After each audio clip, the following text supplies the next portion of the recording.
starten, doch. Und ich ziehe das letzte Schaden. Ich gebe mir das letzte Schaden. Tiefladung. Nächste Bälle.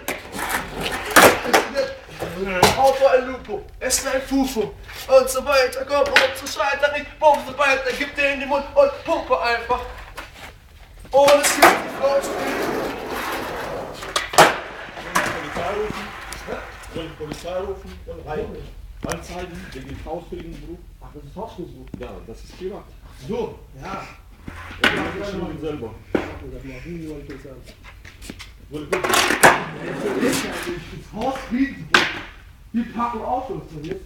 Weil Ihres Aufenthalt ist verboten. Ich glaube, der auch Parkschein und mir hinklemmen. Aufenthalt ist verboten. Ja, also, ja, wir haben geile blaue Auto, das ist auch jeder, drauf für jeder.